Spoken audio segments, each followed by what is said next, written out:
तो अब हाइडन का सिर कटा हुआ किंग जिंदा हो गया है, जिसने अपने ही पोते को फोर्ज के अंदर डालने का फैसला कर लिया है। तो अब ये सवाल उठता है कि आखिरकार हाइडन का किंग ऐसा करना क्यों चाहता है और क्या क्लैन ऐसा होने देगा। तो चलिए देखते हैं कि आगे क्या होता है। तब यहाँ एलिसिया को कुछ समझ नहीं आ रहा होता कि आखिरकार क्लैन ऐसा क्यों कह रहा है कि हाइडन का सिर कटा हुआ किंग लूना को फोर्ज में डालने वाला है। तो एलिसिया से मिलने लूना की मॉम आ जाती है और उससे बाकी हीरोज के बारे में पूछने लगती है, जिस वजह से उसे पता चलता है कि एलिसिया के अलावा बाकी सभी हीरोज मर चुके हैं। पर उसे इस बात की खुशी होती है कि उनकी साइड एक हीरो है जो कि ड्रेल को रोकने की ताकत रखती है। तो एलिसिया प्रिंसेस को बताती है कि उनका बेटा अभी भी जिंदा है, जिसे सुनकर प्रिंसेस बहुत ज्यादा इमोशनल हो जाती है और अपने बेटे के बारे में पूछने लगती है। तो एलिसिया प्रिंसेस को बताती है कि उसका बेटा अभी उसके एक साथी के पास है जो कि फोर्ज की तरफ गया है और ड्रेल भी वहीं जा रहा है, जिस वजह से एलिसिया को भी ड्रेल को रोकने के लिए वहां जाना पड़ेगा। तब प्रिंसेस अपने बच्चे के बारे में सोचकर एलिसिया के साथ चलने की जिद करने लगती है, जिस वजह से एलिसिया को उन्हें साथ लेकर जाना पड़ता है। तब हम यहाँ पर फोर्ज के अंदर का सीन देखते हैं।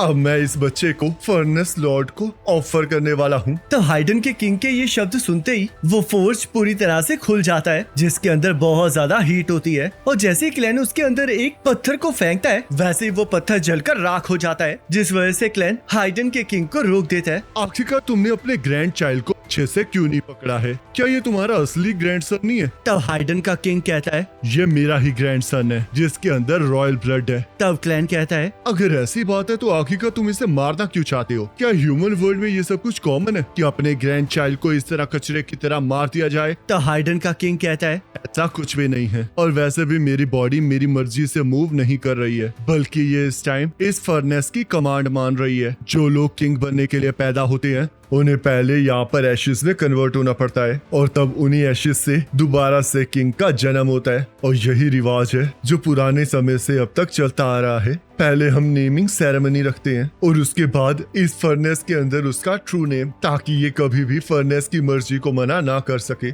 इस बच्चे का पब्लिक नेम हाइडेनरियस 6 है, पर इसका असली नाम टॉट है। पर अभी भी इसका असली नाम फर्नेस के अंदर मार्क नहीं हुआ है, जिस वजह से ये फर्नेस की मर्जी से खुद फ्लेम्स के अंदर नहीं जा सकता। तो इसलिए मैं इसकी ऐसा करने में मदद कर रहा हूँ। तब क्लैन कहता है, तो इसका मतलब तुम भी कभी एशेस में कन्वर्ट हुए थे और उसके बाद फर्नेस के अंदर दोबारा से पैदा हुए, और यही वो कारण है जिस वजह से तुम्हारी सिर कटी हुई बॉडी भी आज तक काम कर रही है। तब हाइडन का किंग कहता है, मेरे बेटे और इस बच्चे के बाप ने फर्नेस की आवाज की डर से सुसाइड कर लिया, क्योंकि मैंने उसे सच्चाई पहले ही बता दी थी, क्योंकि मैं चाहता था कि वो अपना पाथ खुद चुने। पर वो मेरी सबसे बड़ी गलती थी। इस दुनिया में सभी की तकदीरें जन्म लेते ही लिख दी जाती हैं, जिन्हें कोई नहीं बदल सकता, और यही इस जगह एटसिया का लॉ है। जब एक किंग मर जाता है तब हम अगले को क्राउन पहना देते हैं। तो इसलिए अगर हमें इस कर्स को तोड़ना है तो हमें इसे पूरी तरह से नष्ट करना पड़ेगा। तो हाइडन का किंग अपने ग्रैंडसन को फर्नेस के अंदर फेंक देता है और यहाँ ड्रेल फर्नेस की तरफ बढ़ रहा होता है ताकि वो उसके अंदर की चीज को एक्सट्रैक्ट कर सके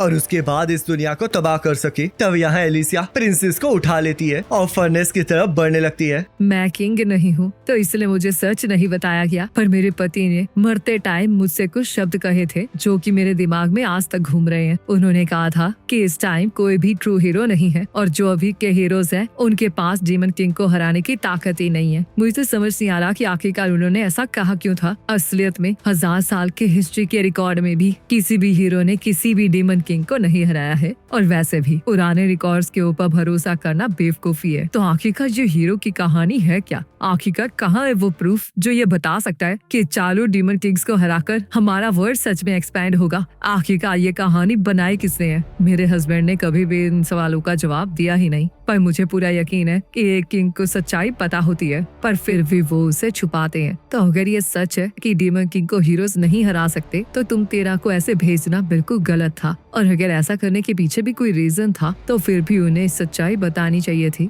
और कोई ऐसी स्ट्रेटेजी बनानी चाहिए थी जिससे जीत पॉसिबल हो सके ताकि मासूम लोगों की जान ना जाए। मैं अपने बेटे को ऐसा किंग कभी नहीं बनने दूंगी। मुझे कॉम्प्लेक्स मैटर्स कभी समझ नहीं आते हैं, पर मुझे इतना पता है कि चाहे हीरो की कहानी सच्ची हो या ना हो, पर हम लोग 4 डीमन किंग्स को हराकर इस दुनिया को एक्सपैंड जरूर कर सकते हैं। किसी अनजान चीज को जानना और स्ट्रेंथ के पीछे भागना ह्यूमैनिटी के नेचर में है। जिसे सप्रेस नहीं किया जा सकता। चाहे मुझे नहीं पता कि हीरो होना किसे कहते हैं, पर मुझे इतना लगता है कि हीरोज वो होते हैं जो अपनी डेस्टिनी को फेस करते हैं, चाहे ह्यूमंस हो या बीस्ट। अगर उनके अंदर ये स्पिरिट है तो उनमें से कोई भी हीरो बन सकता है। और ड्रेल एक हीरो कहलाने के लायक नहीं है क्योंकि वो पूरी तरह से निराशा में डूब गया है और रियलिटी को डिस्ट्रॉय करना चाह रहा है। तो इसलिए एक हीरो होने के नाते मुझे उसे रोकना ही पड़ेगा। मैं ड्रेल और डेमन किंग से बहुत ज्यादा कमजोर हूँ और यही वो कारण है जिस वजह से मैं हीरो बनने से खुद को नहीं रोक सकती। मैंने पहले ही एक बार क्विट करने का सोच लिया था पर किसी ने मुझे ऐसा करने नहीं दिया। तो हम यहाँ देखते हैं क्लैन ने लूना को बचा लिया होता है और क्योंकि हाइडन का किंग फर्नेस की इच्छा को पूरा नहीं कर पाया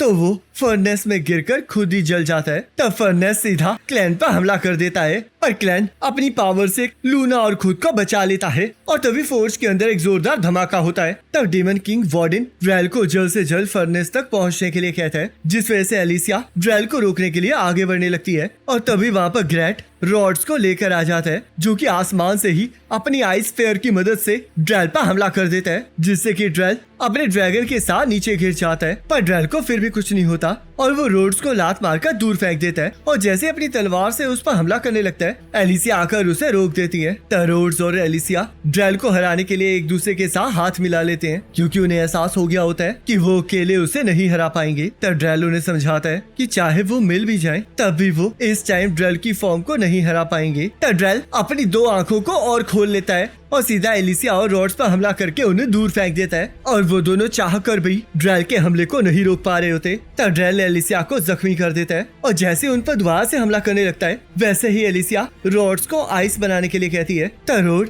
आइस को बनाकर ड्रेल की तरफ लॉन्च कर देता है जिससे कि ड्रेल बच जाता है। पर हम देखते हैं उस आइस के ऊपर एलिसिया होती है। तब रॉड्स जमीन पर भी आइस का एक पहाड़ बना के ड्रेल के एक पैर को जकड़ लेता है, जिस वजह से एलिसिया को ड्रेल पर हमला करने का मौका मिल जाता है और वो ड्रेल को बीच में से चीर देती है। पर ड्रेल की पूरी बॉडी मैजिक ब्लड में कन्वर्ट हो जाती है और उसकी तलवार एलिसिया पर हमला करके उसका वो हाथ काट देती है जिसमें हीरो की तलवार होती है। तब ड्रेल मैजिक ब्लड से अपनी बॉडी को फिर से बना लेता है। चाहे उम्मीद हो या फिर एफर्ट्स, सच्चाई के सामने ये सिर्फ झलावा है। जैसे कि एक मछली कभी भी ह्यूमन नहीं बन सकती, इसी तरह चाहे हम जितना मर्जी स्ट्रगल कर लें पर फिर भी हम ट्रू हीरोज नहीं बन सकते। इसका रीजन बहुत ज्यादा सिंपल है क्योंकि हम लोग कभी भी हीरोज बनने के लिए पैदा ही नहीं हुए थे। जिस टाइम हमें मैजिक को कास्ट करने के लिए स्टोन्स की जरूरत पड़ने लगी तब से एटसिया की 5 ह्यूमन रेसेस बहुत ज्यादा कमजोर बन गई। ट्रू ह्यूमन रेस ने एक बार इस पूरी जगह पर राज किया था और उसके बाद वो गायब हो गए और पीछे हमें और कहानियों को छोड़ गए। हम ह्यूमन और डीमंस बस उनकी गेम के मोहरे हैं। तो अगर हमें इस चीज को खत्म करना है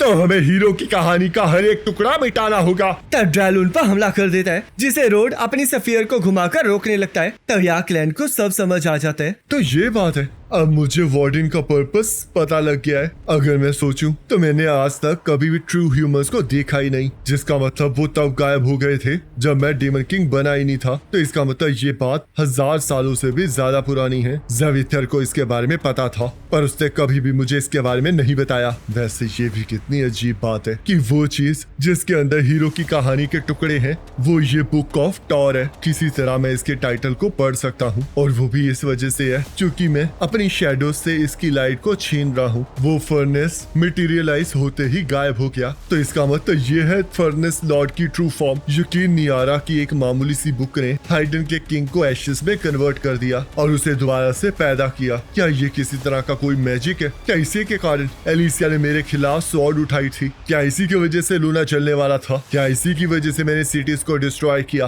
और ह्यूमैनिटी को मारना चाहा? तब क्लैन जोर जोर से हंसने लगता है और उसे ये सब कुछ मीनिंगलेस लगने लगता है। मैंने अपनी पूर्वजों की मेमोरीज को इनहेरिट नहीं किया पर फिर भी जब मैं डीमन किंग बना तब मुझे लगा कि मुझे उस प्लेस को बचाना चाहिए और ये सब कुछ एक एक्सटेंट रेस की डेड लेजेंड की वजह से था। बर्थ और डेस्टिनी में कोई कनेक्शन नहीं है। ये सब कुछ मीनिंगलेस है। अगर ये दुनिया तबाही से बनी है तो इसका मतलब मैं भी उसी चीज से बना हूँ। आखिरकार ये शब्द किसने कहे थे? क्या ये मैंने कहे हैं? लगता है मैं बोरियत की वजह से कुछ भी कहने लग गया हूँ। तब क्लैन लूना को नीचे रख देता है क्योंकि अब उसे किसी भी चीज में इंटरेस्ट नहीं रहा होता और वो ये डिसाइड करता है कि वो अब सब कुछ छोड़ के अपने माउंटेन वापस चला जाएगा। और इसी के साथ ये एपिसोड खत्म हो जाता है। अब नेक्स्ट एपिसोड का लिंक आपके स्क्रीन पर आ रहा होगा, उस पर क्लिक करके अगले एपिसोड को देख सकते हो।